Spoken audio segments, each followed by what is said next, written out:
Good evening. It is May 5th, 2020.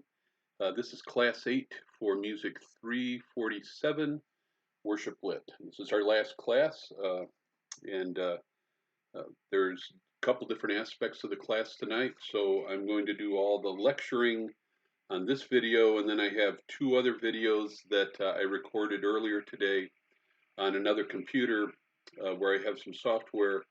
I'm going to share those videos with you on Google Drive. So when I reference those tonight, um, make sure that you stop the tape, stop this, um, and watch those videos so that you can watch them within the context of what I'm going to talk about tonight. Assignments. The assignment, you have one assignment left. That's Segler Bradley, chapters 19 and 23. So outline two more chapters, chapters 19 and 23 in the Siegler-Bradley book, and that'll finish you off for as far as assignments. If you have any assignments that you have not handed in yet, be sure you get those in before the end of this week. So if you would get the Siegler-Bradley two chapters outlined, get those to me by, I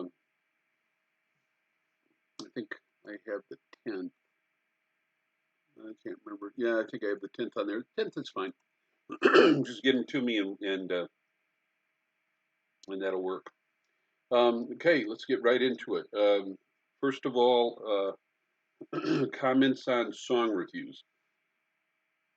4 of you sent me 10 songs apiece, and out of all of those songs, there were 0 duplicates. So it says a lot about a lot of things, and it's actually pretty cool. So if you sent me your 10 favorite songs, your 10 favorite worship songs, and 40 songs and no duplicates between the lists. Some of the lists were quite eclectic. Some of the lists were, one or two of the lists were very contemporary. Great songs on all the lists. I'm actually, a number of the songs I'm not familiar with. So after I'm done with this semester, I'm going to go back and go through that list and see if there might be some songs I'll adopt for the church that I pastor at. So that's fun. So if you would like a copy of that list, the 40 songs, all you have to do is email me and I will share that with you. I've got it in Google on my Google Drive. I'll just share the list with you from the Google Drive. So just send me an email if you want it. That way I know if you've actually watched the video. Oh, here we go. My phone's talking to me. All right. Because I said Google. So turn my phone on.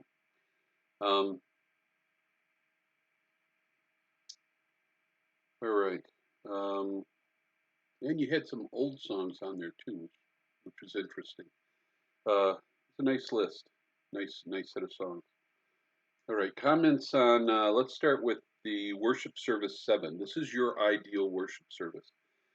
And what I asked you to do was write your perfect worship service, incorporate elements of previous services that you find interesting, explain why you chose to include them, include songs, sermon topics, scripture reading, and all the other necessary elements to pull it off.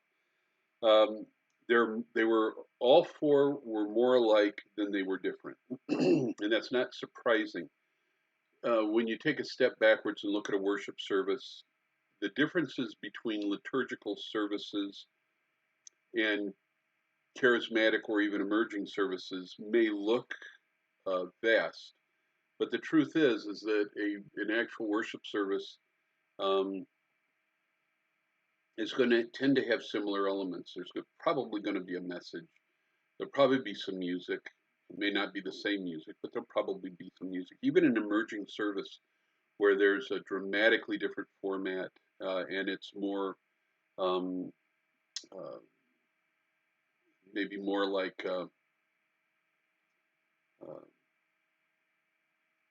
going to a food court and going from kiosk to kiosk in a food court. There's still similarities in terms of the content of the service. So it shouldn't be a surprise that services are going to be similar. Now, in many cases, your favorite services are just like the service that I lead at Word of Grace, and the service that I do at Word of Grace is the way it is because that's how I've requested that it be. So, in designing that service, I tried to design it in such a way, and very similar to what you have, where there's an opening and some type of welcome. Two of you actually had um, a call to worship, which was very cool. I love the idea about love the idea of a call to worship. Very one of you had a very specific call to worship, a responsorial. So that works really well, and it really gets people, I think, focused on the service ahead of them. I might actually incorporate something like that. I know about calls to worship, and I haven't used them because they're a little more liturgical the church than the church I pastor at would want to maybe be interested in. But we're probably far enough away from that in terms of the folks that I'm working with that I could probably get that through and not have an issue. The biggest difference probably is that you all have most of you have a song at the end of the service. So a worship set up front, a message in the middle someplace, and then a song at the end of the service.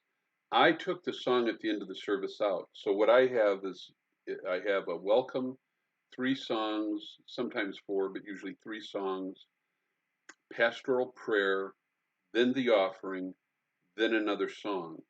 And that song kind of uh, caps the offering. It becomes an offertory, and then it allows us to use it as a transitional element into the message, and or into communion if we're doing communion that Sunday. We don't end with a song, and I was very intentional about not ending with a song. And the reason was is because at the time I designed the service, there was talk about going to two services.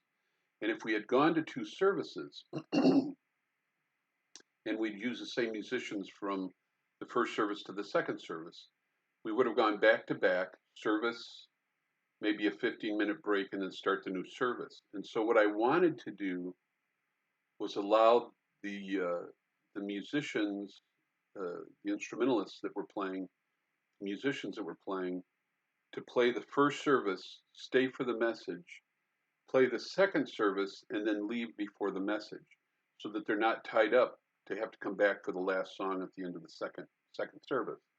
So it's practical. That's why I did it, and and I've been doing it that way for 13 years, and nobody's complained. Nobody's ever come up and said, "Why can't we end with a song?"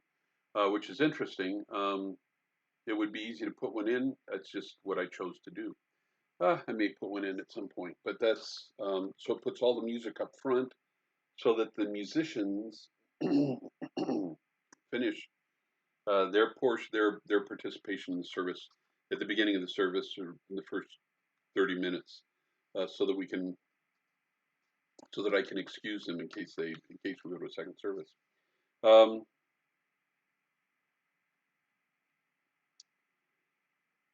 Two of you, 50% of you, decided not to have offerings.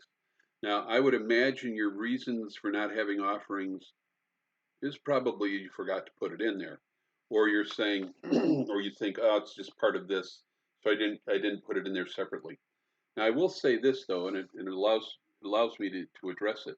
There are some churches that are doing away with offerings.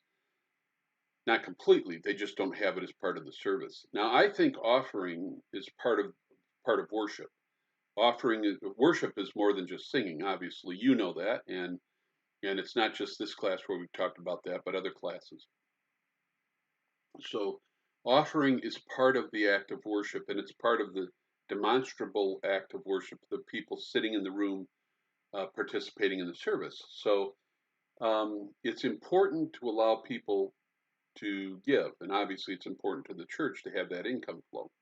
But specifically, as an act of worship, it uh, it isn't necessary to make that part of the service, though I would say probably have to have a pretty good reason for not doing that. I think that in the course of designing a service, to not have we make the giving offering a central part of our actual the worship portion of our service before the teaching portion. We make that part of the worship, and just like communion. And so I don't think you want to just toss it, but I do understand that churches are taking that out of the service because I think people have become giving sensitives where there was enough.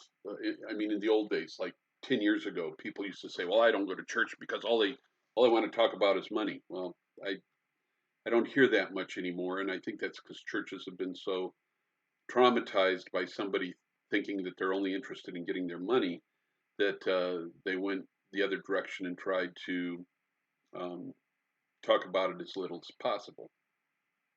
It is part of worship. So, but if you choose not to have that in your perfect worship service, more power to you. It doesn't bother me. I give now, all of my giving is done um, online automatically, debits my account. And we use Tithely, uh, tithe.ly.com, I think is what it is, at our church. And so it's simple enough for me to go on and I can click a few buttons, set up weekly giving, not have to worry about it. When the offering is taken, if my wife is working in the nursery and I'm up front leading music, I'm not in a position to write a check and put it in the offering plate anyway. So it's made it a lot better for us trying to catch up if we miss an offering because neither one of us was there to make it. So I like online giving. So we'll see where it goes. Um, the other thing, there was another element in a service. Some of your services were one or two of them were actually tilting into liturgical, which was kind of interesting. It was nice. Just hints to liturgical types of services. The call to worship would be that. Another service, which I thought was very cool, and I've been to churches that do. Um, I was at a church that had the message, Bible church, that would have the message, and then after the service was done, people would have a time of fellowship for 15, very short time of fellowship, maybe 15 minutes, then break into Sunday school.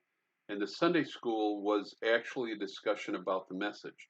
So people came to Sunday school knowing that they better take notes during the message because they were going to discuss it.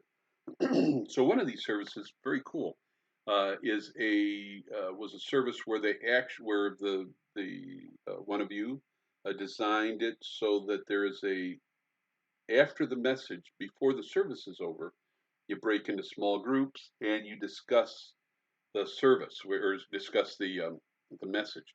That's very cool. Now, I don't know how practical that is in some churches. If you have pews, things like that, that can be rough. In the church that I pastor at, we have seating. We have just regular chairs, but city ordinances require us to gang the chairs. So the ganging is where you'll notice sometimes when you have just a chair sitting there, there'll be a hook on one end and a loop on the other end so that you can put them together so you can't, so they're all lined up nicely. Well, the city that I live in requires the chairs to be ganged.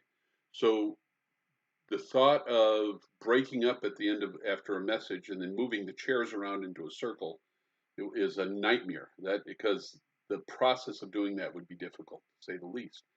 So I don't know that we would end up doing that, but I love the idea. And in a perfect world, uh, it makes perfect sense to have a message and then take some time afterwards to have a discussion about it. So I like that. So I liked your services, very cool. And it there wasn't anything that was like crazy. Nobody did an emerging service, which is again, I think that the amount of effort involved in doing an emerging service um, would make it become old pretty quickly. Not if I'm attending it, but if I'm trying to design it and administrate it, it'd be a lot of work. All right, comments on the essay. I'm getting a cold. I don't think it's any worse than a cold, but if you read about me in the paper, then you know it was worse than a cold. Um, so the essay, make sure that this is running. Yeah. The essay was your music policy. Um, some of you gave this, I think, a lot of consideration. Some of you, I think, are already dealing with music policies. Some of you, I'm not sure uh, you realize how important the policy is to have in place, and you won't until something happens and somebody says, "Well, do you have a policy against that?" And you go, "No, I don't have a policy against that, but I better get one in place." So you don't you don't ever want to put yourself in a position where something happens and you don't have a policy on it because you didn't think it through, and somebody says, "Well, you don't have a policy on it," um, and a choice is made or something happens, and all of a sudden you have a disaster on your hands. So, and the disaster might be um, somebody playing a song that makes it through your music policy, and you offend half the people in the room. So I'm just warning you that that's the case. I want you to know if I do a wedding, for instance, not even if I'm officiating the wedding, if somebody has a wedding at our church, they must submit to me all the music. So I have to have a list of all the music that's going to be used in the service, all of the music that's going to be used in the reception, and they can submit it either they can list it with the performers, or they can actually send me copies, recordings of the songs, and I check out all of them. And I would say probably a third of the weddings that we have, I have to take songs out of the wedding reception. They're just not appropriate. So take this seriously. Um, so a couple things that I want to say about this. Music policies were, for the most part, your policies were very similar, more alike than different. Um, one of you would allow an unsaved person to play, and most of you would allow a saved person who's not a member of your church to play in your worship band. Everybody had auditions, and none of them were overly formal. I thought that was nice. You do need to have auditions. Um, the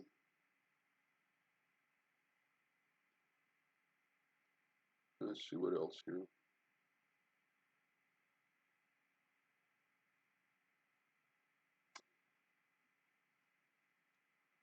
I want to say this about all of this in terms of policy.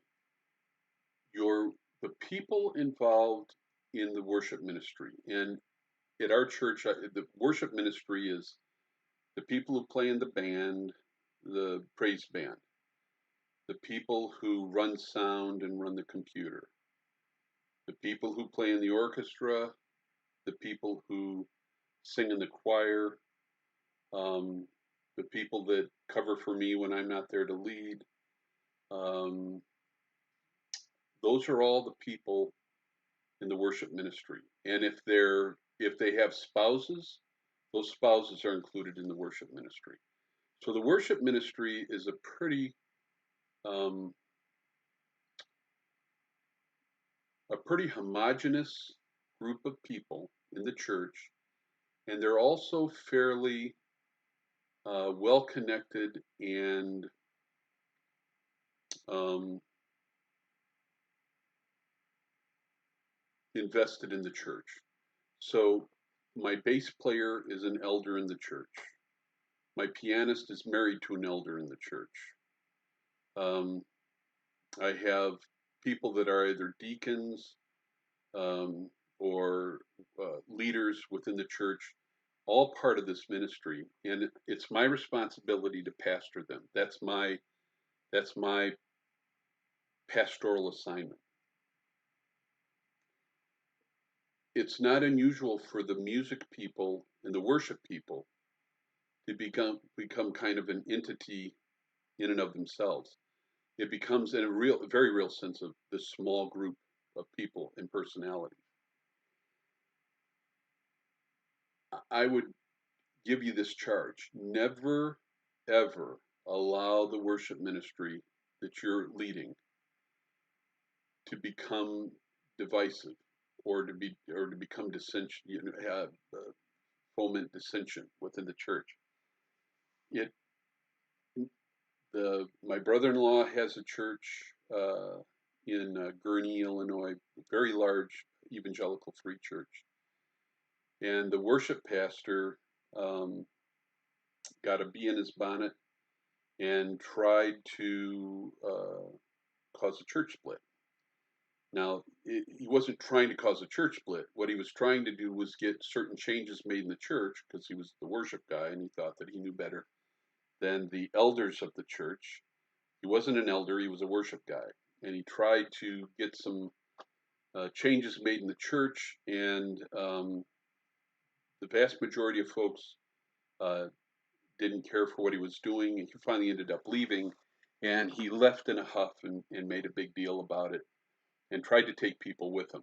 And he may have taken 4 or 5 people with him out the door of a 500 or 600 member church. Um, that's just ego. And I know of a fellow that was a worship pastor here in town.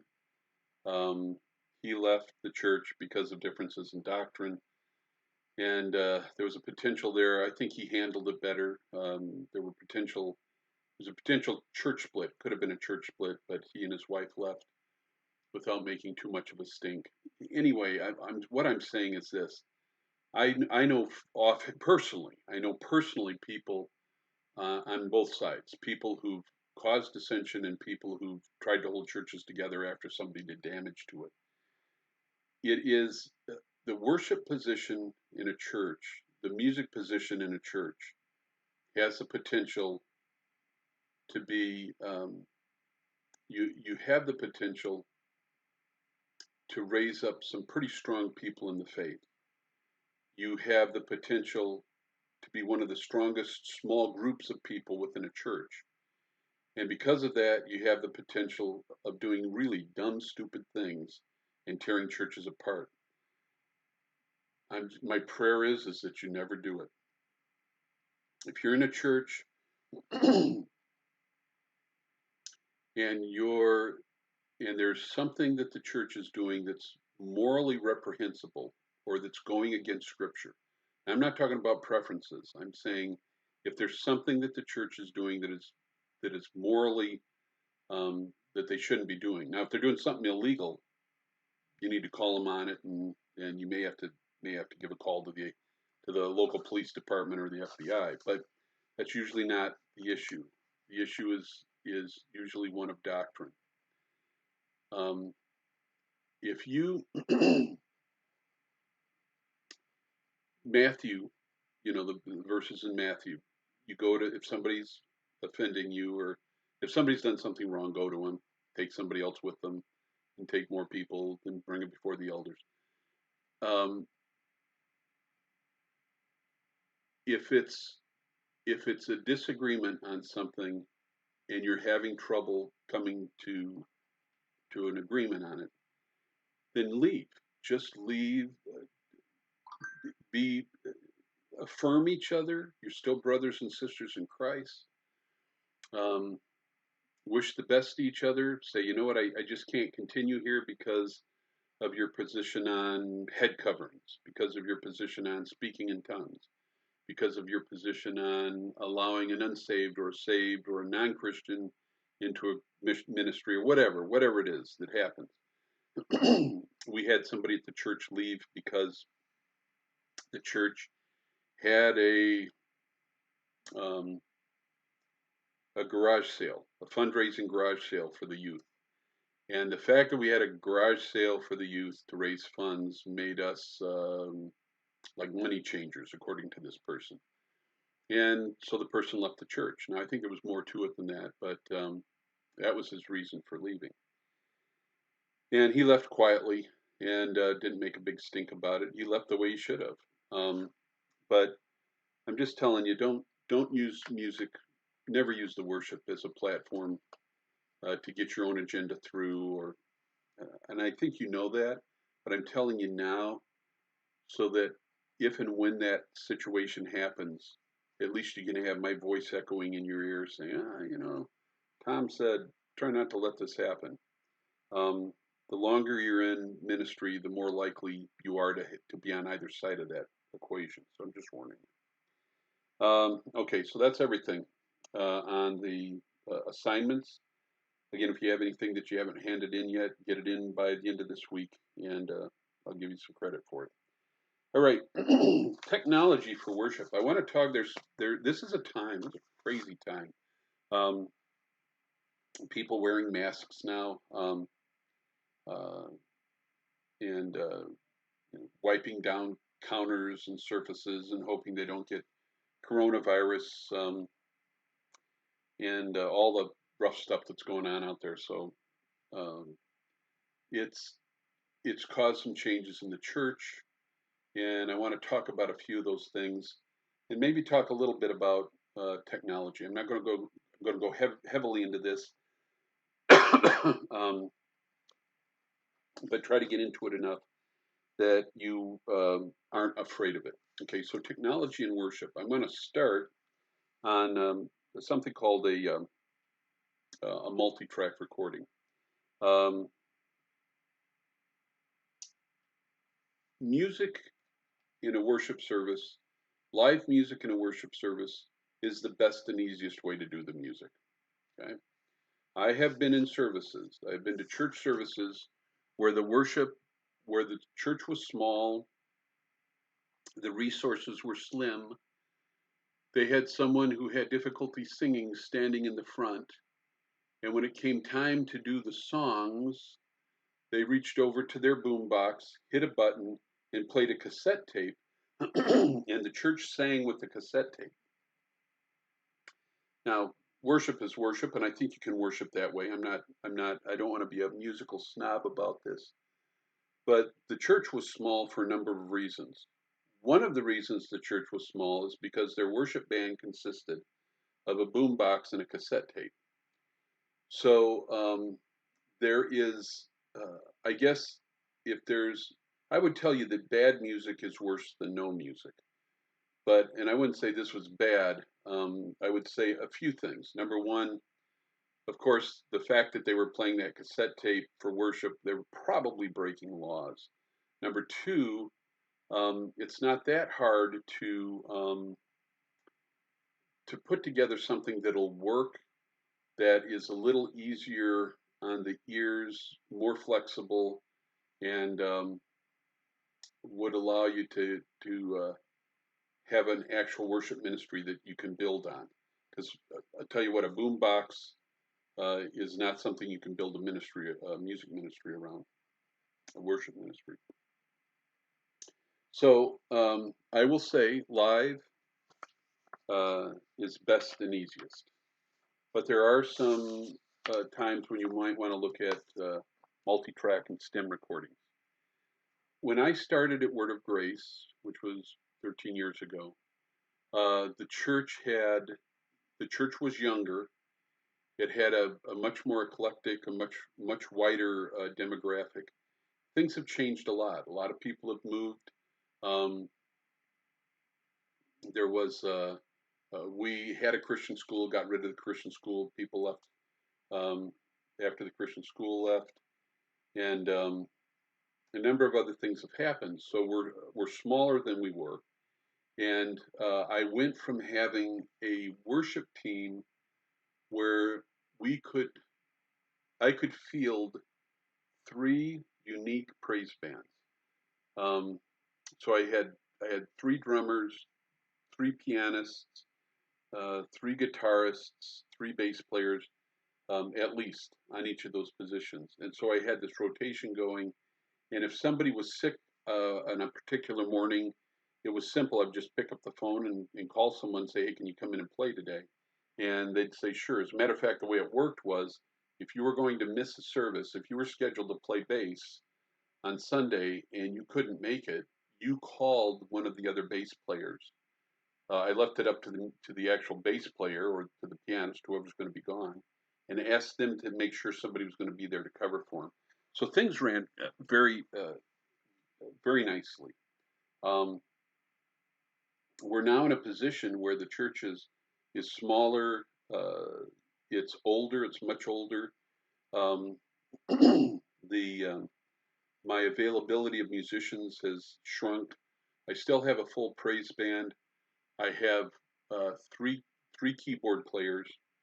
I actually have two pianists and a keyboard player. The keyboard player does pads and adds certain stuff on synthesizer, but I have uh, uh,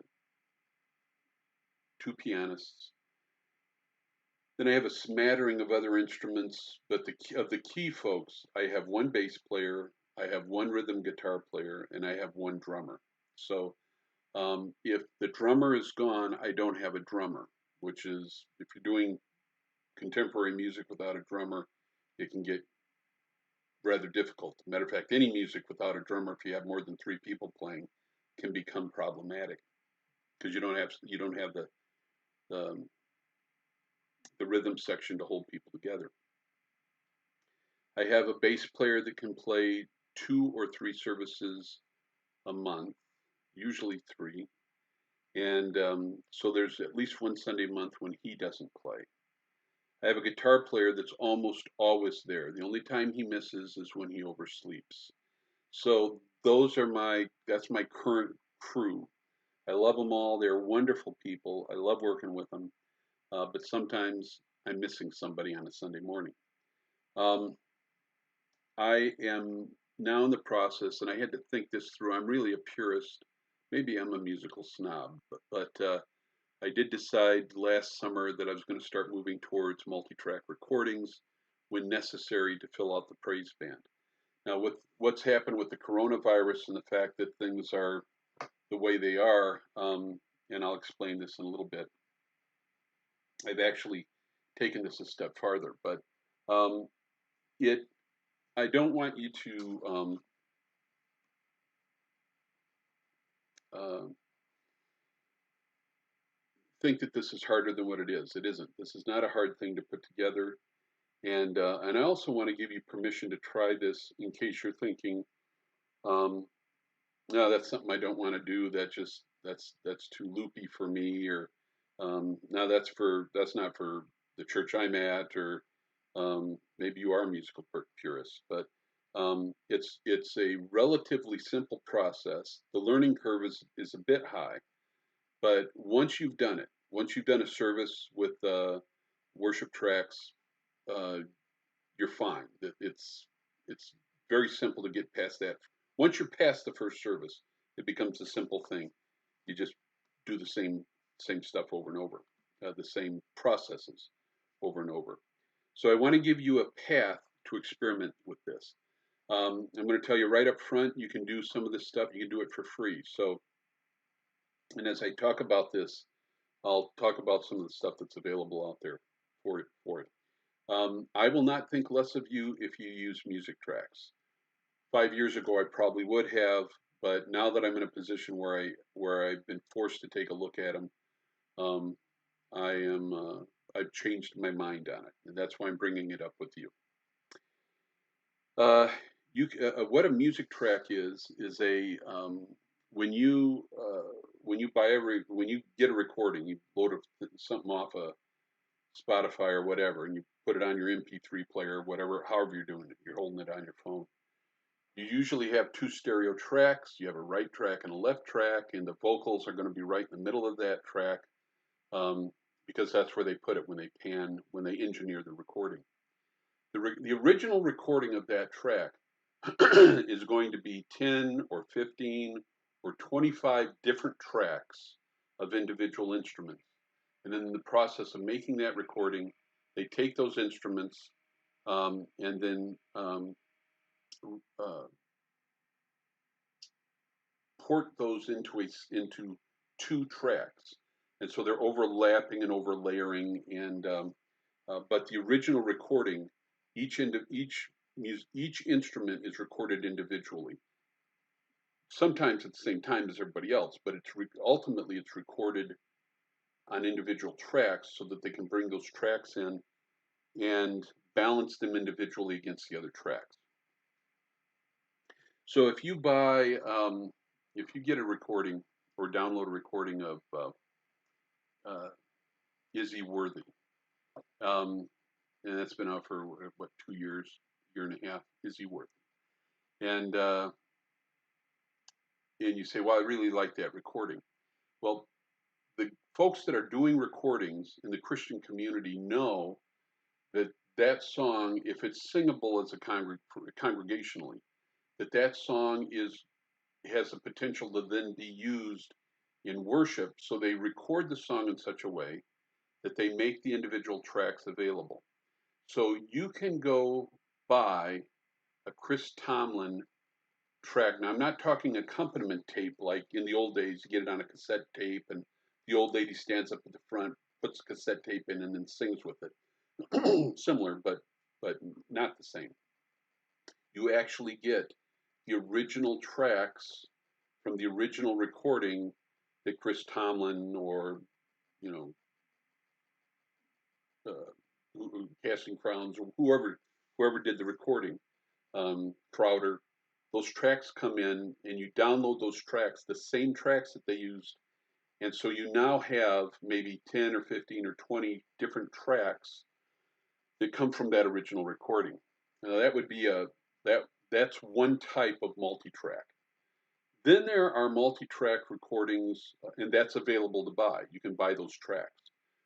Then there are the ones where maybe those tracks aren't available, but somebody listens to the original recording and makes their own version matching the original recording in tempo, key, and instrumentation. And in some of those, the ones that are really well done, you can't tell the difference between it being the actual recording that was used on whatever professionally, the commercial version, or something that's made to imitate that version. Regardless, both of those types of tracks are available. Then you have places that have just guys working in their spare bedroom that are putting versions of songs together that are not commercially available, and they're putting multiple tracks together. So um, the you're going to buy those tracks from a supplier. So let's see. Um, the two biggies are multitracks.com and Loop Community. Loop Community has a lot of folks that are out there working in their living room, putting their spare bedroom, putting these tracks together. They both have a lot of original tracks also, some very well produced stuff. These individual songs are, let's say, uh, Amazing Grace, um, or Build My Life, or Refuge, or whatever. So these individual songs are going to cost somewhere between $20 and $40. You get to use the track over. So once you buy it, you have the rights to continue to use it. There are services that will rent you the tracks for a month or 2 months or 3 months. If you think you're only going to use it once, and that's cheaper. And you can also buy credits to buy the tracks and save up, anywhere from 20 to 25% on each track.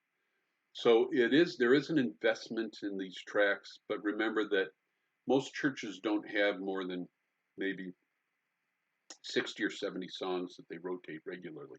It would be unusual to have a church that had 100 or 125 songs in regular rotation in worship. That's generally not what happens. So even at 100 songs with a discount, you may only have $2,000 or $2,200 maybe $2,500 in everything. So once you get those songs together, you're good to go. And you can do them one at a time. You don't have to buy a bunch of songs. You can buy them whenever you need them.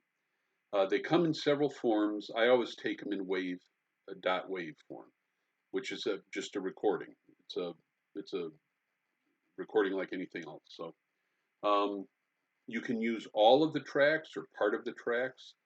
You can deselect certain tracks. You can if you know that you're going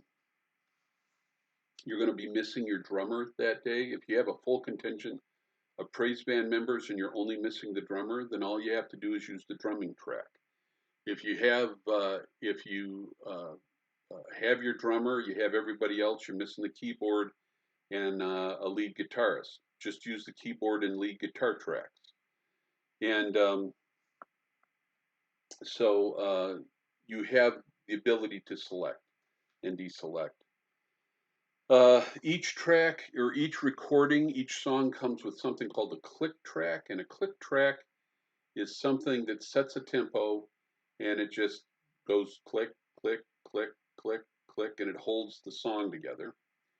And it also will have a cue track, and the cue track, C-U-E, cue track, is a human voice, and they're saying verse 1, 2, 3, 4, and it gives you a cue to start singing.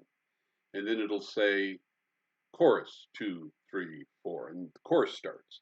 And so you can hear that in these tapes or in these tracks, and they're telling you what's coming up in the song. So you not only have a click track that holds the tempo together, but you also have instructions that's telling you what's coming next, verse 1 or verse 2 or the chorus or turnaround or bridge or whatever it's happening. And so that makes it very easy to follow the music. And I've got a demonstration of this that I'm going to play for you here in a second. But it's and you're probably going, well, you don't want people to hear that. No, you don't want people to hear that. We'll talk about that. But this all runs on software, and each company, and I mentioned Multitracks and Loop Community, both of those companies each have their own software, and it's free software. So you can get the software for free. It doesn't cost anything. And what that software does is it allows you to load it onto a device, and the device then will control the tracks that you load onto the device. The device, in both cases, both of these companies, the software is Mac based. It only runs on an iPad, or it can run on an iPhone. Anything that's running a Mac operating system, compatible Mac operating system. So the free stuff, the free software is Mac only. But there is software that runs on PCs, runs just fine. There's a number of different pieces of software out there. Any digital audio workstation will run these tracks. And a digital audio workstation is like a multi-track digital recorder that's software-based that you run on your computer. Now, the standard for worship, now the standard in the recording industry is Pro Tools. And Pro Tools is a digital audio workstation, a DAW. Pro Tools is the one that I teach for the music production class that we have at Calvary. That's Pro Tools. We don't use Pro Tools for worship services because it's way too complex and it doesn't have the flexibility of some other programs. For worship services, Ableton Live is the program of choice. It's very flexible, it's inexpensive, and it gives you the ability to do the things you want to do with your music. If you want just basic, if you want to try this out, you can get some free tracks from Loop Community. You go to their homepage, Loop Community, scroll all the way down to the bottom, and it'll say free worship tracks for this week. They have different worship tracks that they give away each week for free. download the worship tracks, download their free software if you have a Mac or an iPhone, works on an iPhone, iPad, whatever Mac device you have. If you have that, right now you can stop the tape, stop the video, download their software, download a track, and do exactly what I'm telling you that you can do with this stuff. So you can try it out for free. It doesn't cost anything. Um, Ableton Live works not only on PCs, it also works on Macs. Much more powerful, with a powerful DAW, with a powerful digital audio workstation. You can also use it to do your own recordings.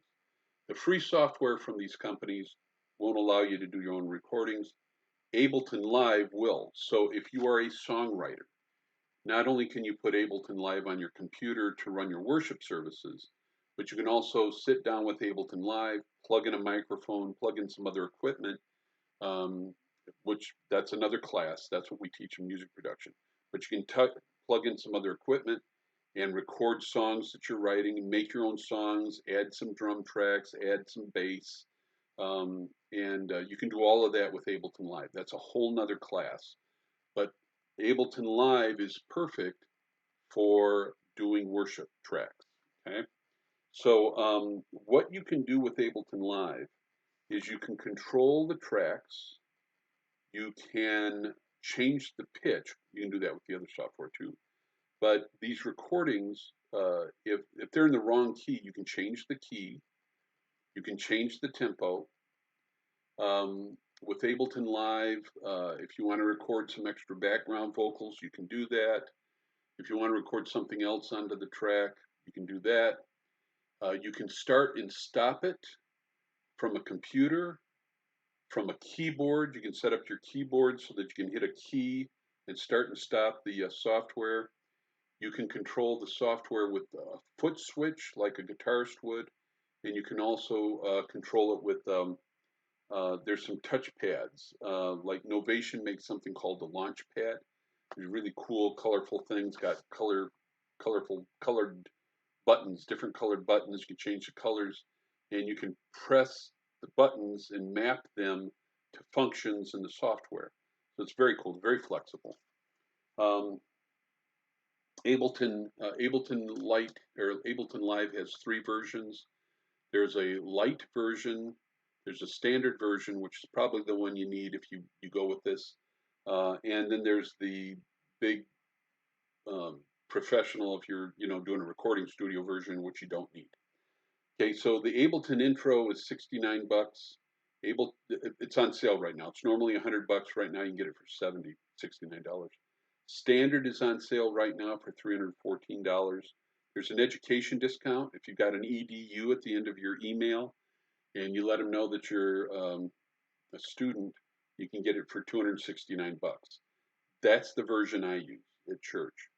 But now, what's really cool is that you can go online right now. You can stop the video again, and those other programs are free. Ableton Live isn't free, but it is free for 3 months.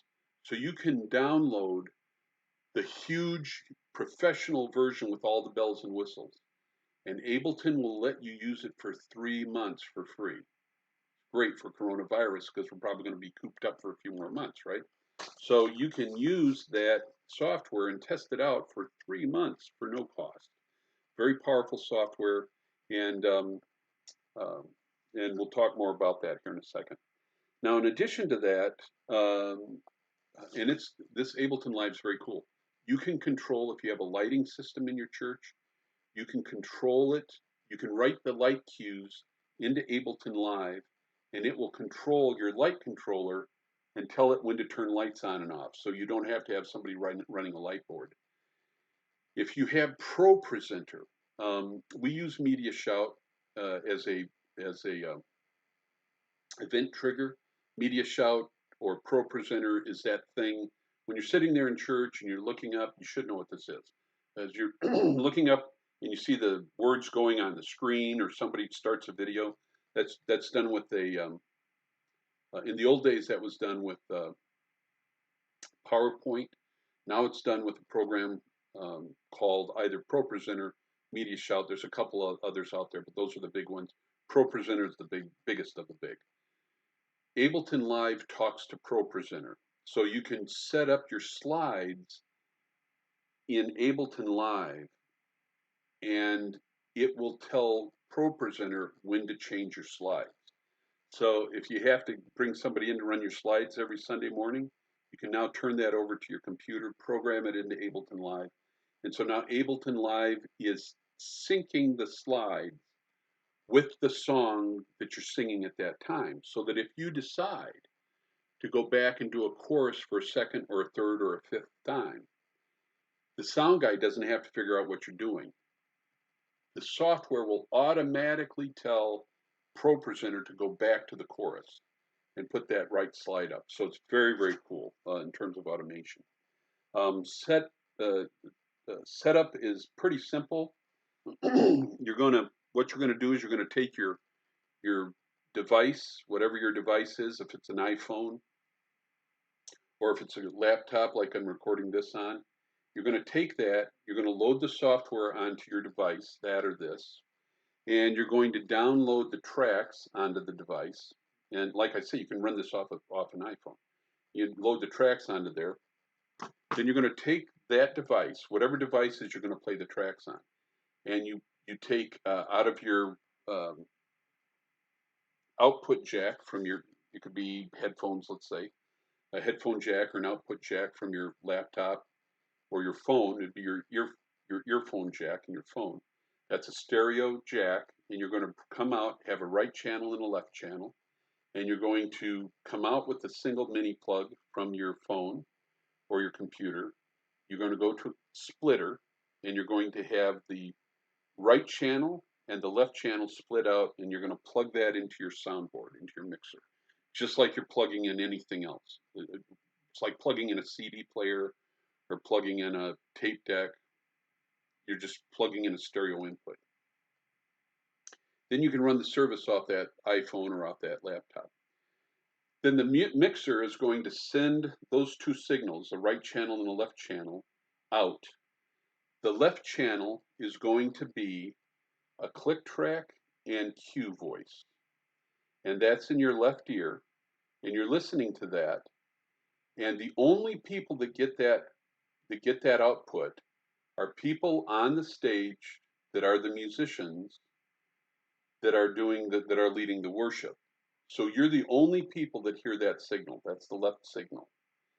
The right signal comes into your right ear, and it also goes into the monitors. Well, it doesn't go into, you probably wouldn't use monitors if you have in-ear monitors. In-ear monitors are getting the left, the right in-ear monitors getting the right channel, and then that right channel then goes to your main speakers along with anything that you're performing, any of the musicians on stage. They're all going into the right right channel. And the right channel is panned to the center, and very few churches run in stereo. Most churches are running mono signals, and so it's mono anyway. So nobody's going to notice any difference there. And so where the church is hearing a mono signal from the main speakers that includes you singing, maybe playing guitar, it includes your pianist, it includes your drummer, it includes your bass player, whoever else you have going on.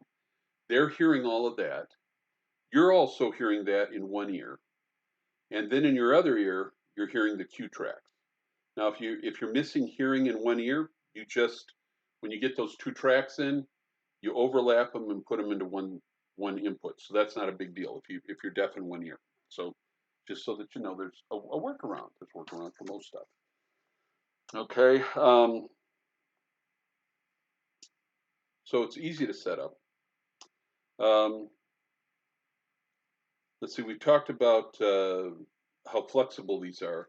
You can change keys, you can change tempos, you can repeat sections, and I talk about that, and it's the thing coming up here.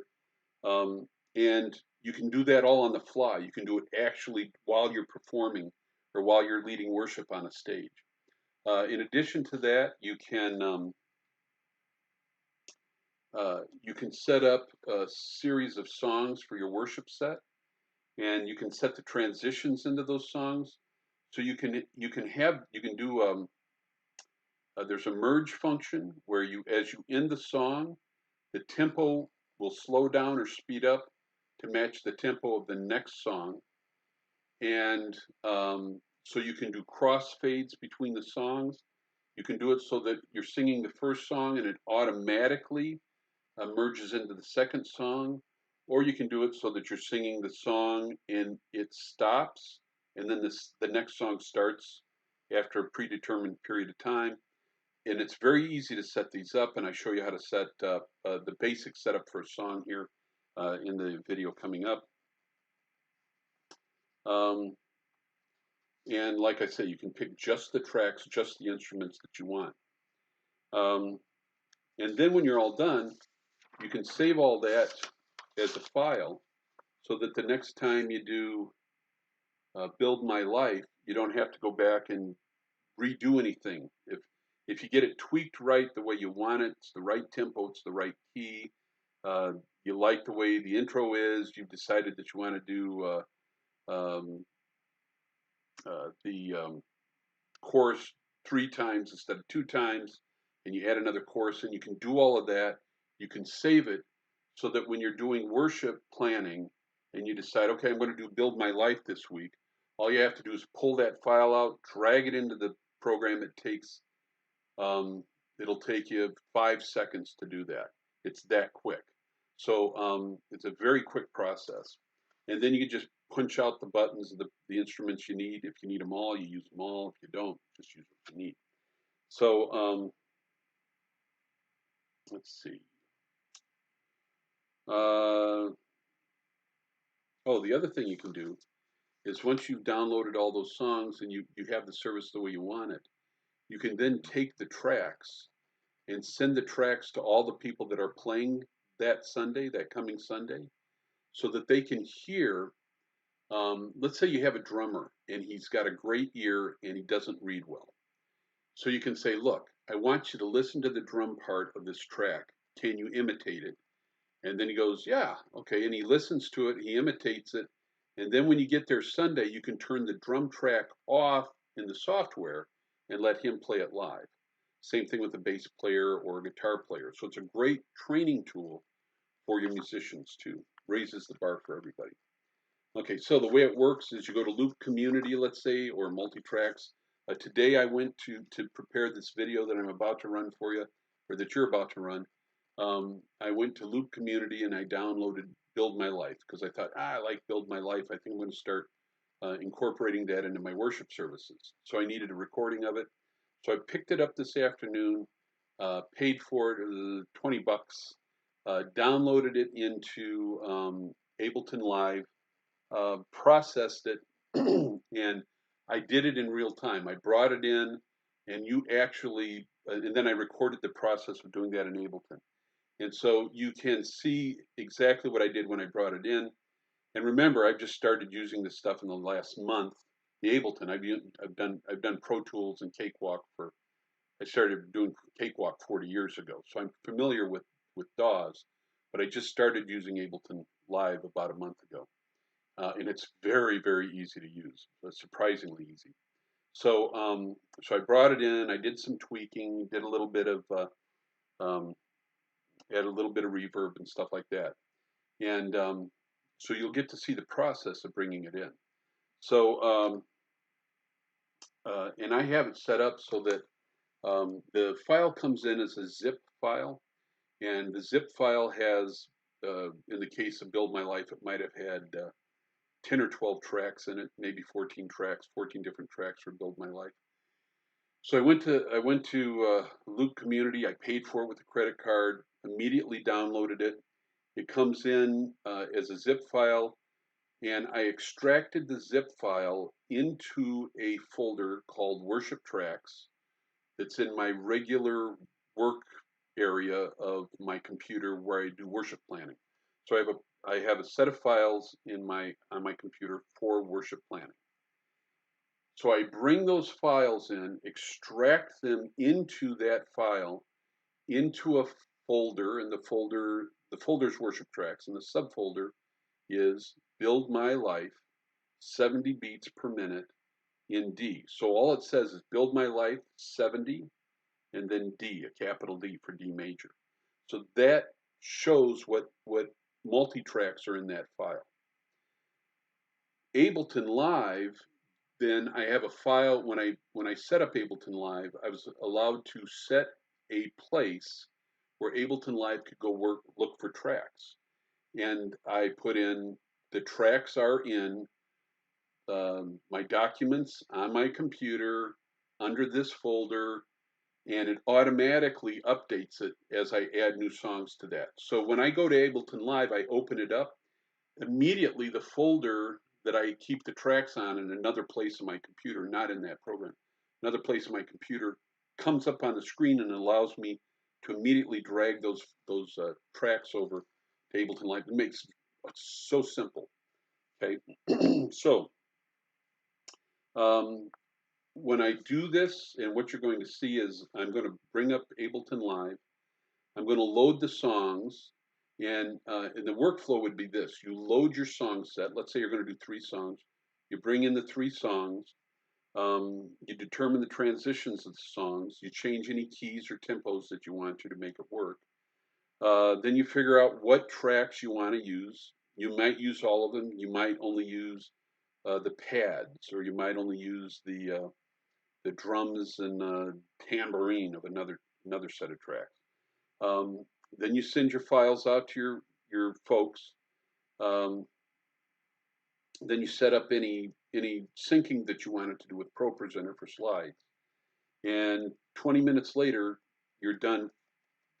Maybe a half hour. You're done setting up your worship portion for that Sunday.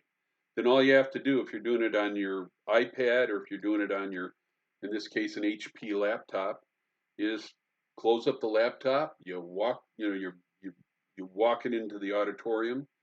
You take a single cable and plug your computer into it, and you're good to go. You open up the computer, turn it on, pull up Ableton Live, press play, and it's all automated at that point. So what I'd like you to do is, at this point, I'm going to share 2 files with you from from my Google Drive. I need to be careful because my phone will start to talk to me. So I'm going to share 2 files with you. This is where you watch part 1. Part 1 is 15 minutes long, and what you'll see is I've recorded me setting up Build My Life into Ableton Live, and you'll see how easy it is to load those files. So this is where you stop, and I'm going to count to 3 here so that you can stop, and I'm assuming you're stopping it.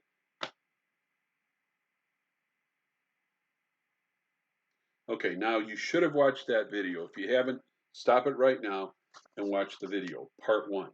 Okay.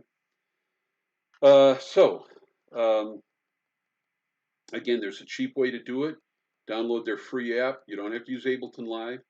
By the way, the free app's Prime. Multitracks calls their Prime, their app Prime, and Loop Community calls, I can't remember what they call it. Prime is the one I would download if you're going to do that. So if you have a Mac product, download Prime. Practice with Prime. Prime is super simple. It knows what you want to do with the track. So all you have to do is pull up the track, punch play, and you're ready to go. There isn't anything else you need to do with it. So if you want to mess with these things, again, you can do it. You can do it for free. All right, online services. So that is, I wanted to start with that because I just wanted to talk about this process of using technology to create and to kind of underscore what you're doing with the music on Sunday mornings. Now, some of you may already be doing some of this. Let me know if you're already using multi-track recordings in a worship service. You'll hear the term stem or stem tracks or stem recordings mentioned. A multi-track recording is a just a left and a right channel, instead of a stereo left and right channel, it is a single track, individual track for each instrument. So if there are 16 instruments playing, each instrument is on its own track. That's a multi-track recording. A stem recording is collections of instruments. So stem recording is like in a multi-track recording, you might have uh, a bass drum, a tom, you might have a cymbal or a hi-hat. You might have those all split out, or you may have several of them split out into different tracks. A stem recording will have all of the drums on one track. It might have all of the drums and the bass and the piano on one track. Not usually that, but maybe all the rhythm instruments together, or maybe the guitars together. So a stem recording has less tracks. Multi-track is, if you have a choice, get the multi-track recording. It gives you more flexibility. Okay. So, and as I'm going through this, if your head starts to spin, just send me a question if you need a question answered on this. But watch it through to the end because I may answer it. Now, all of that, I wanted to mention all of that stuff because now I want to talk about online services. So, coronavirus hit. On Wednesday, I was planning my service for Sunday. This is in March. And I had the service ready to go. I had everybody lined up. I had the musicians, I'd already sent the service out. People knew what they were doing. The songs were ready. Everything was picked. And all of a sudden, we got a notice uh, from the county that said, hey, you're not having services this Sunday. And so there was a kind of a struggle to get the service together. And and the pastor said, well, can you just go, just record something on your cell phone and send it? And I said, and that's when I said, bad music is worse than no music. And I said, we have no, I said, there isn't the time to put this together the way it needs to be put together. And I said, we're moving to multi-track recordings anyways. I said, let me use that as a chance to get this up and running and get it up and running faster than I thought it was, because I was going to work on it over the summer. So some churches are doing a fabulous job with their music online. Fabulous. Some churches are handling it by not doing any music online. Some churches are handling this coronavirus by doing just awful stuff online. I mean, it's not awful. The music might be fine, but the recordings are awful or hard to hear. It's just and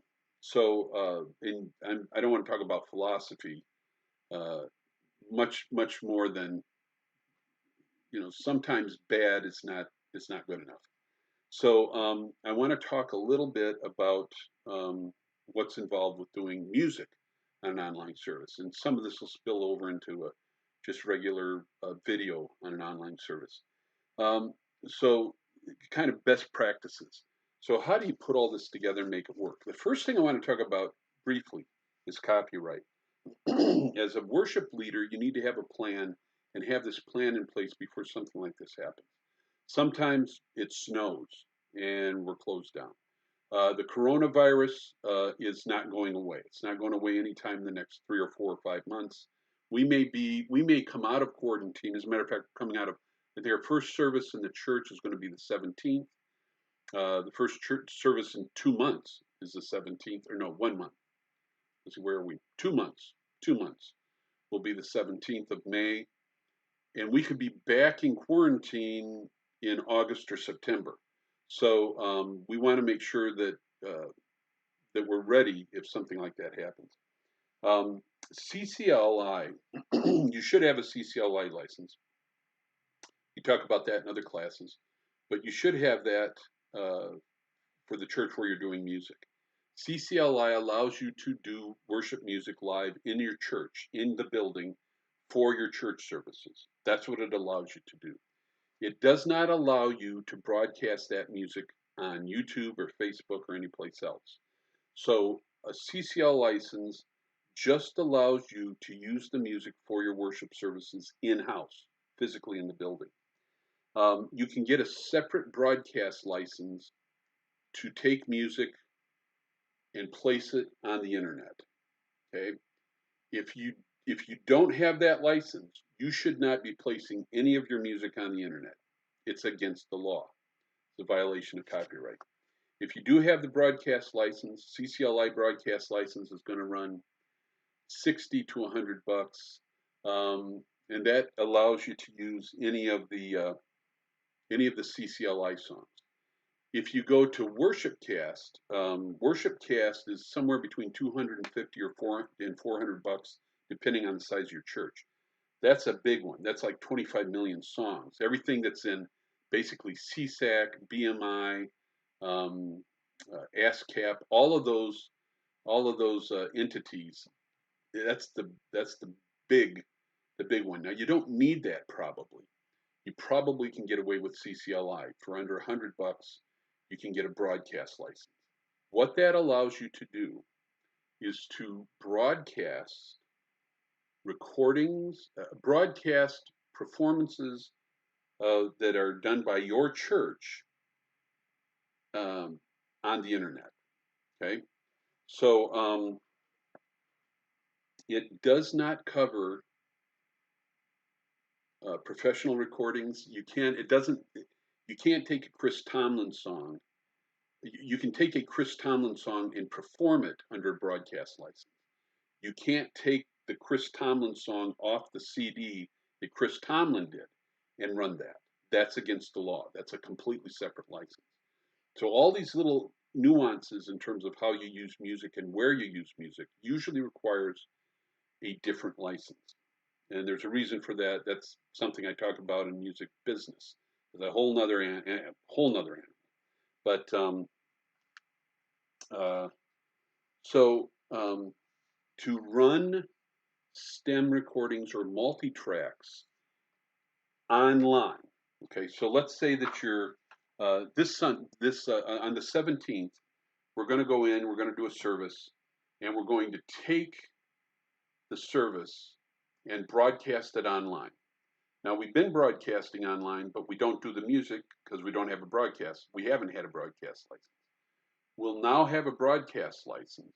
So when we do the service on the 17th, we'll be able to record and we record the service on a I think it's an iPhone is how they're recording it. So we record the service on an iPhone. We'll be able to record that service, turn it around, and post it live. Actually, we stream it live on YouTube. We're going to talk a little bit more about that. But the the but the broadcast license, you have to have two licenses to do that. You have to have a CCLI license, and then you have to have a broadcast license, either an additional license from CCLI or WorshipCast, or you actually have to have a BMI, ASCAP, a CSAC license, which we have at Calvary. We have all those individual licenses. Those are $1,000. So you got to have something that gives you the right to broadcast. Okay.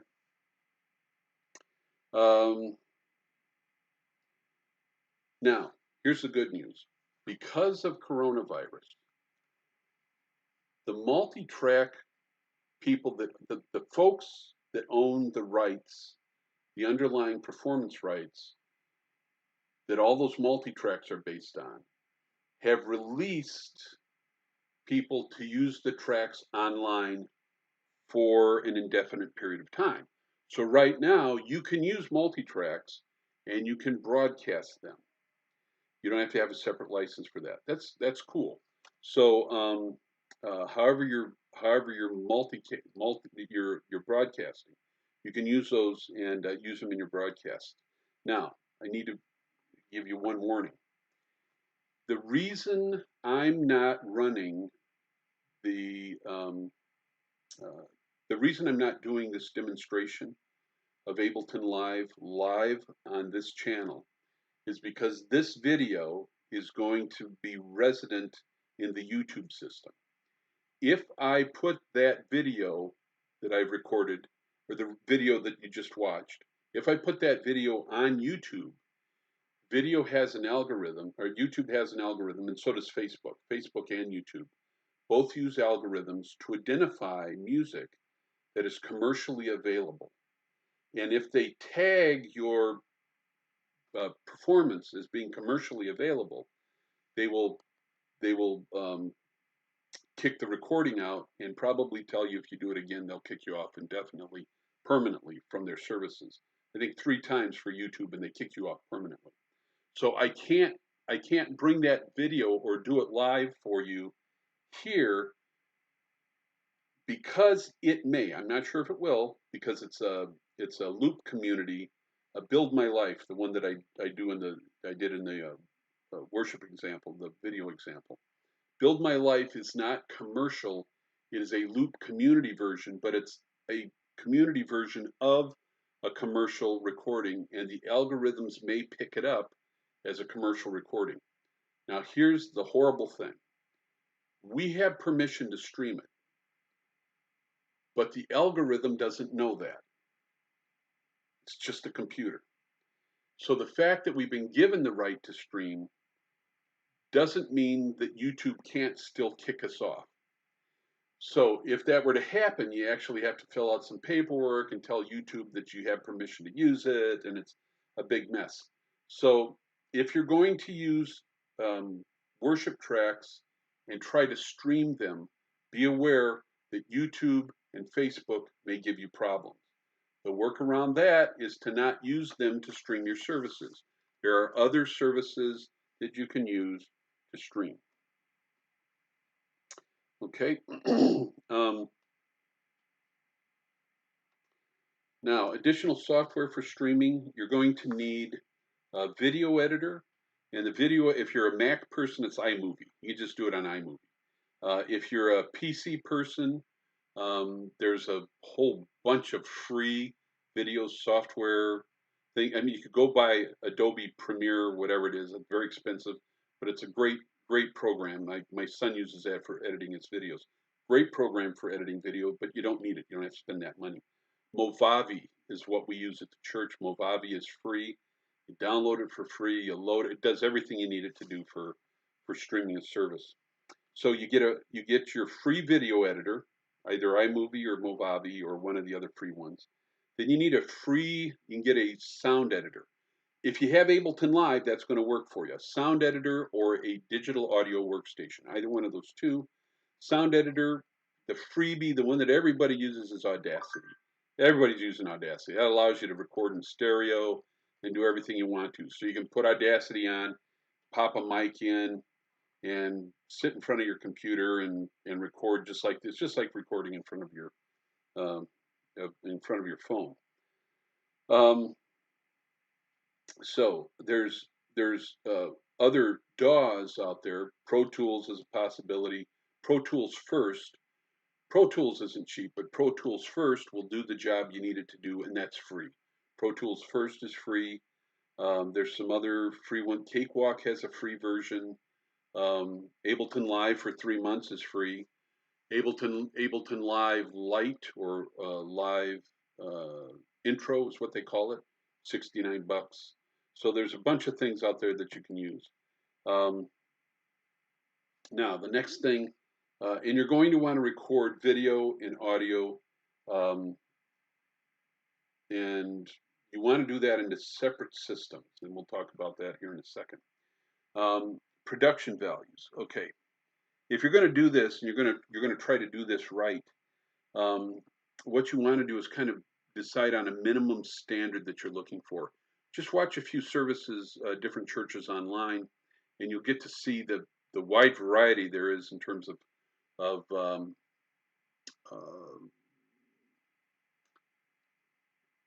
quality. Okay, so some churches are doing it right, do a great job. Some churches not so much. Okay, and you want to put your church on the best footing as possible. Now, production values. Phones are amazing. The amount of and not so much in terms of sound going through this mic, but if I get a decent mic, you know, I could probably do a decent job with the phone. It's better though. The phone does fine in terms of video, but if you're going to use a phone, you always record this way with the phone. You don't record this way with the phone. How many times have you seen a phone video where it's recorded uh, vertically instead of horizontally? The standard the standard in the old days was a 4:3 aspect ratio. That means that screens were 4 feet across, 3 feet high, or a ratio of those. So TVs, movies, they were all 4:3 ratio, and that's because a 35 millimeter print had a that size of a frame in it. Okay. Now it's the standard is 16:9 aspect ratio. That means 9 inches, it means 16 inches versus 9 inches, or 16 feet versus 9 feet, depending on, or any combination thereof, any ratio thereof. So it's 16 units by 9 units. The screens that we have at our church, at the old church, we had a 4:3 aspect ratio. We had a 4:3 aspect ratio, so the image was like this. Now we have a 16:9 aspect ratio, so it looks like CinemaScope. So it's longer this way. It's what you would expect to see. It's what you're doing is you're using the aspect ratio that people expect to see when they watch a movie in a movie theater. Our screens are 16:9 aspect ratio. There are some projectors that do 16:10 aspect ratio, and that's fine. It really doesn't look any different. It just gives you a little extra wiggle room up and low, above and below. But this, nobody uses that unless they don't know what they're doing. So when you record with your camera, always record this way. If you're doing video, always. Okay. So that's one production value thing. Next, unless you have a dynamite studio for recording, and some churches do. If you have a place where you can sit down, you're sitting on a stool, and you have your guitar, and you have a keyboard player next to you, you have some nice SM58 mics, and you're both singing into those mics, you got some great sound, uh, uh, you've got a nice backdrop, not like here, you know, that's our guest bedroom. But you have a nice backdrop, you have nice lighting, decent sound system, a guy on the board that knows what they're doing, then you can record the video and the audio at the same time. Perform, sing, record, not a problem. Okay. If you don't have that, which like most of us don't have that, then I'm going to suggest to you that you're probably better off recording audio and video separately. And the way you do it, just briefly, so that I don't send you out of here screaming. You record the audio first. So the when you watched part one, 20 minutes ago, when you watched part one of the video, you saw me putting together Build My Life in Ableton Live. And what you saw was bringing in the tracks, setting up the song, the parts of the song that I wanted to use, the instruments that I wanted to use. I put all of that in there, and I then I added another song, Getty song under that, and anyway, you saw how to use the program. That was the purpose of that. The next video I have, and this is going to be video part 2. The name of this is part 2. Shows how I would add a vocal track to that. Once I get everything in there, then I'm going to take a track, I'm going to add a new track, I'm going to enable that track to record, then I'm going to record my voice over all of that. What I'm making is a master recording of me singing over those worship tracks. I don't videotape that, I just record it. It's an audio recording. Now I have that audio recording, and I have all the tracks in place. I add the Um, I add some reverb to make it sound so that my voice sounds better. Everybody's voice sounds better with reverb. And then I take that and I mix it down to a right and left stereo track. I take out the stuff I don't want, and that track I'm going to send to the guy who edits our church videos. And he's going to take that and put that track into Movavi, and he's also going to take a video track that I'll send him at the same time, and he'll take those two, sync them up, and make them work together. Now you say, well, how do you do all of that? How do you get your video to sync with your audio? Okay. I'm not. That's not in the video, but the video here in a second, I'm going to ask you to stop this, turn on that video, and you'll see the process of me adding voice into recording. Now, once the recording is done, I now have a recording on Ableton Live mixed down into stereo tracks. Now, what I'm going to do is do the video. I've done the audio, now I'm doing the video. Now, if the video is me, maybe I'm playing guitar or maybe I'm doing piano, whatever it is, I'm going to do it the same way I did it. As I did when I sang in the first place. So maybe I recorded my voice and guitar. Maybe one track is me singing and the other track is me playing guitar, or maybe it's me playing the piano. And then I'm going to take that track, and remember it still has the click track embedded in it. I'm going to put my earphones in. I'm going to put an earphone in this ear, or maybe into both ears. So I have a click track and the cue on this side, and I have the music tracks on this side, and then I'm going to start a video camera. Now, at the same time I start that video camera, I'm going to record an additional track on Ableton Live. And the purpose of the additional track is to sync the video and the audio. And all I'm going to do is make sure that you can see my hands in the video and make sure that the audio track is recording a separate audio track. And I'm just going to go. And what that does is it creates a pop.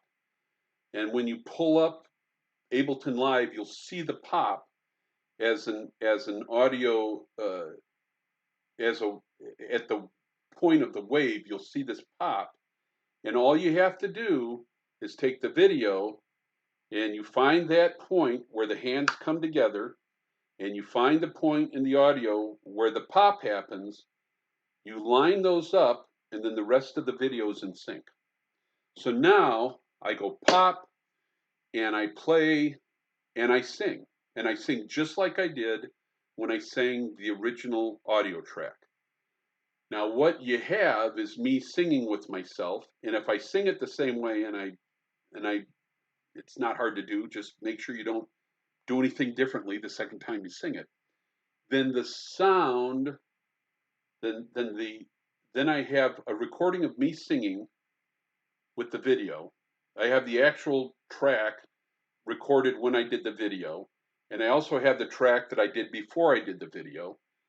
When I get it all done, he takes the video and the audio tracks, he lines them up in Movavi, then he takes out the click track, he takes out the cue track, he takes out the separate track, the soundtrack that came from the video, but just keeps the video track, clips off the endpoints so that it makes it nice and clean, and now I've got a properly recorded audio track, a properly recorded video track.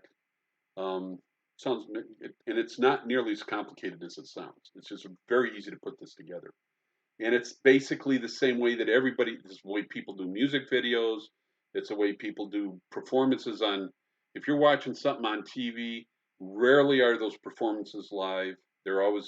It's somebody singing with a track of them recorded. And the reason is because generally you sound better if you're concentrating on your singing, and then you concentrate on your visual performance, and you do those in separate situations. So now you don't have to do all that. You can just pick up your cell phone and point it at you and smile and do your singing and your playing, whatever. But uh, anyway, so there are ways to do these things. All right, so what I'm going to do now is this is a point where you're going to watch video number 2 if you haven't already. So I'm going to stop, count to 3, and you'll watch video number 2. So here we go.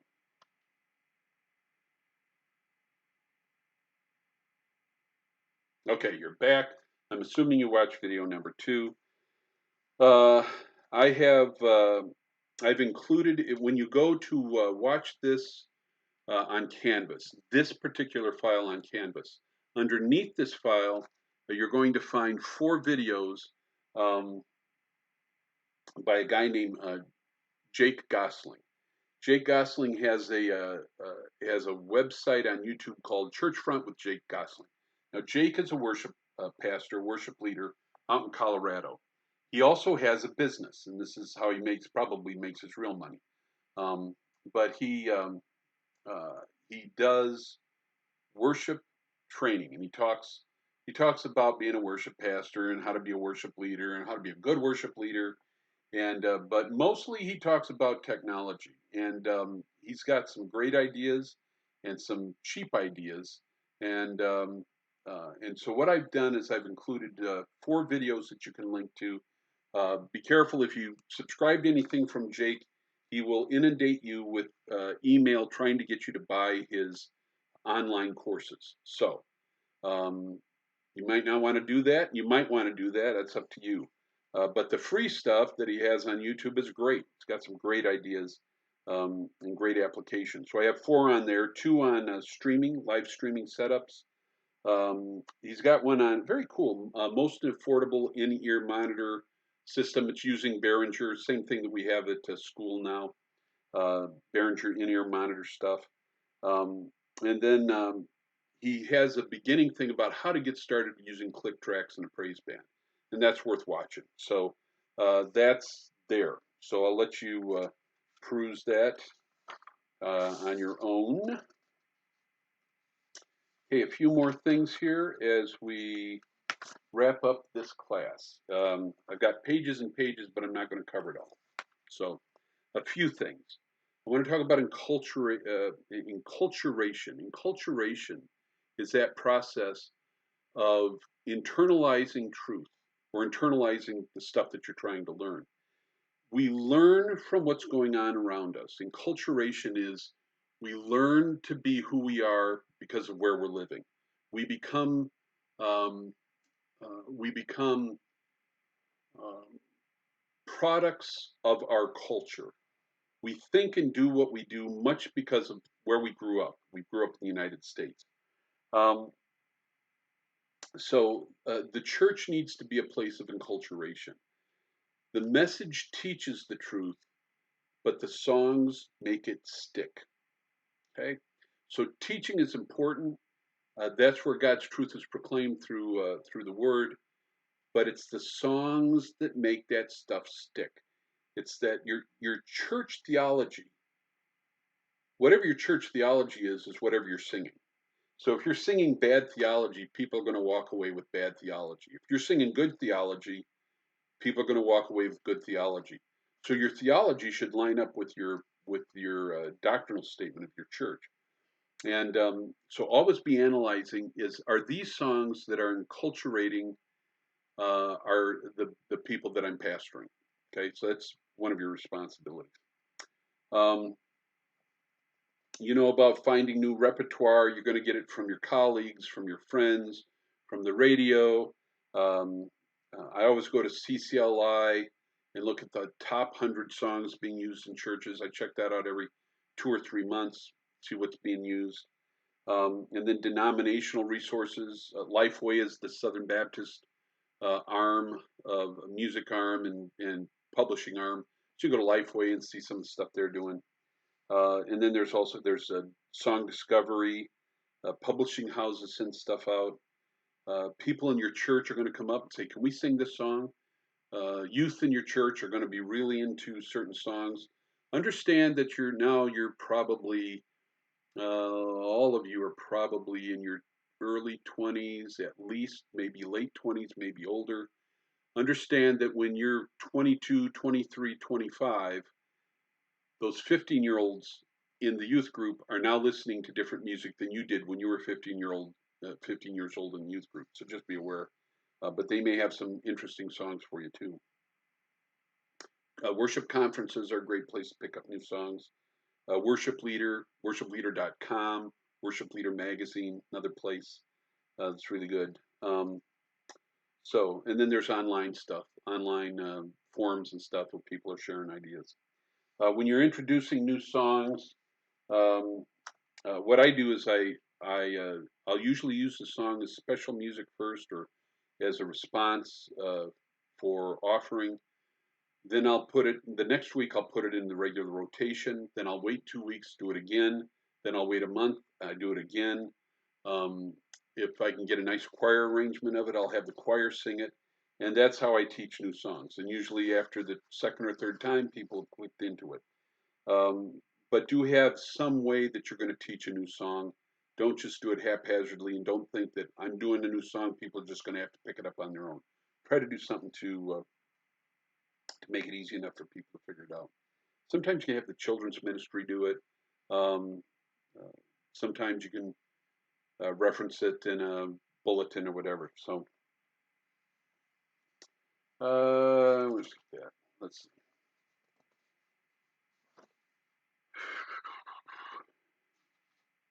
All right. Um, modulations, modulations and transitions. Just briefly, and I cover this in another class, another not worship lit. But I do want to mention transitions. When you transition from song to song, try to have something that makes that transition. Uh, Try to make that as smooth as possible. Sometimes songs are just different, and you might end with a slow song and then start with a really with a fast with an upbeat song with a different kind of underlying theme. So you might want to do a clean break. Boom, song ends, and then you start the new song. Most often, though, you'll have a set of songs and you're building your song set so it's taking you someplace. It has you on a path. Whenever I do a set of songs, when I'm doing a worship set, I have a path that I'm trying to take people along as I lead them towards certain ideas that, let's say we're singing about grace. And so I might start with a song that talks about uh, my sinfulness, my own sinfulness, and that moves me towards forgiveness and then into grace. And so those are try to take people on a journey. Okay, so that journey is enhanced if I can move from one song to the next song with the least amount of disruption. Sometimes I do that by staying in the same key. In the first song in one key, start the next song in the same key. Sometimes I do that by ending the first song in a key and starting the next song in a related key. In this case, I might end in C and then start the next song in the key of G, which is up a fifth, which is a closely related key. I go from the key of C has 0 sharps and flats, and I go up 1 sharp. This is called you should have learned circle of fifths in theory. If you haven't learned circle of fifths, this is a great time to wiki circle of fifths. And what that is there's progressive movements where you're going up by a sharp. So a circle of fifths would be key of C to the key of G to the key of D and on up. So you add 1 sharp, you add 2 sharps, you add 3 sharps, and that builds excitement. And when you go down the circle of fifths, key of C, and you go to 1 flat, key of F, you go to 2 flats, key of B flat, go to 3 flats, key of E flat, A flat, on down the circle of fifths this way. That builds calmness. So, or it takes energy out. So moving the opposite direction of circle of fifths is calming and takes energy out. Moving up the circle of fifths creates energy. Okay? So again, I covered that in a different class in worship leading. That's where I cover that. But I'm mentioning it now because none of you were in that class when I taught it. So, but I mention it now. Um, transitions. We may have talked a little bit about this in this class. I talk about it a lot in the other class. Uh, when it's important to say something, say something. Don't just fall to an easy Christianese. Christianese is like, oh, isn't God good? Oh, praise God, bless God's holy name. And what it is we fall into these patterns of saying things because we think we have to say something, and what we're saying is something that it doesn't even fit what we're doing. So if you have something important to say, say it. If you want to pull in scripture, say it. If you want to draw attention to an attribute of God leading into a song about that attribute, bring it up. I think that's great. But don't think you have to talk between each song. And don't think you have to talk at all. It shouldn't be distracting, is all I'm saying. Always rehearse your transitions. Always know what you're going to do. Avoid dead air. Don't have downtimes anywhere in the service. I've got an issue with one deacon who I keep telling him, don't, when it's his turn to pray, he's always in the back row. And I say, look, just come sit up in the front row. When it's your turn to pray, jump up and pray. And so this happens about every 2 months when he actually prays. And then it'll come up and it'll be his turn to pray again. And he'll be in the back row. And it's the 45-second realization that he's supposed to be up there. And then the track down the middle of the aisle as we're all waiting for him to come up. Just try to train people to be ready to go when it's their turn. Don't have a dead air time. Doesn't work really well. There are times when it should be, when silence works. Okay, you're doing communion and you're thinking about just your own wretched sinfulness. That's a great time to introduce some silence in the service where we can meditate. But normally, silence is effective for meditation and prayer. It's not effective as a transition element. Okay, so looking to the future. Here we go. Uh, we are postmodern. This is postmodern. We've talked about postmodernism, um, and this is the we now have millennials now outnumber um, baby boomers. So for the first time this year, I'm no longer majority. I'm a baby boomer, and you're probably all millennials, and so now you outnumber me. And of course, it's going to get more. It'll turn more in your favor as more and more of us die. So as baby boomers die. So your group, your young people, value the experience. The experience. So that's why experiential worship is doing what it's doing. You've that's and towards charismatic worship. When I say charismatic worship and liturgical worship, I don't mean specifically gifts of the Spirit as practiced by charismatic people. I mean there's more and more liturgical and charismatic elements coming into what would in the past has not been liturgical nor charismatic. So everything that's old is becoming new again. Um, and liturgy is now allowing for experiential worship, and charismatic is also, it's the place where experiential worship is a breeding ground for that. And of course, we've already talked about that. Music is becoming more and more important in worship services, and the worship leader pastor is becoming a more key person, and we've talked about that. The worship industry is be careful that you don't get caught up in the worship industry. It can be a pressure cooker. It can be something that actually starts to, because it's become big business. So worship is becoming a big business. You keep it honest. You keep it authentic. But there is a valuing of the worship process now that wasn't there 30 and 40 years ago.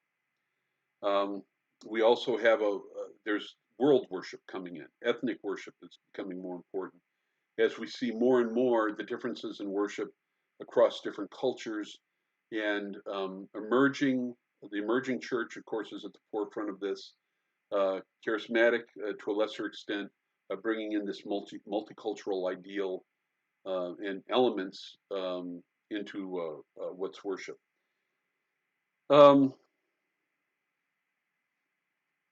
Oh, convergence. A convergence of media. Mixed media is becoming more and more important. Video is normal now in a service. It wasn't 30 years ago, but video is normal. Art, uh, physical, visual art is commonplace, more common. Acting and drama, writing, people reading their the written word. Um, and then there are worship leaders, worship pastors who are becoming a song. They're also they lead worship over here on Sundays, and then they're worship pop stars in the CCM industry over here on weekdays. And so there's this big convergence of stuff going on. It's a really exciting time for Christian music. Um, I think a dangerous time to a certain extent, but a really exciting time. So, and certainly the programs like Ableton Live, Pro Tools, it's allowing people to write songs, produce stuff that's dynamite in their spare bedroom and going straight to YouTube without and completely bypass the commercial music folks and distribute your music out there um, to your adoring, waiting fans. And so that's changed. It's changed everything. Commercial music, contemporary music, commercial music, worship music, all that stuff is changing, and it's changing rapidly. Um, Worship leader is performer. Um, their leaders are now taking on personalities. 40 or 50 years ago, nobody knew the names of worship leaders.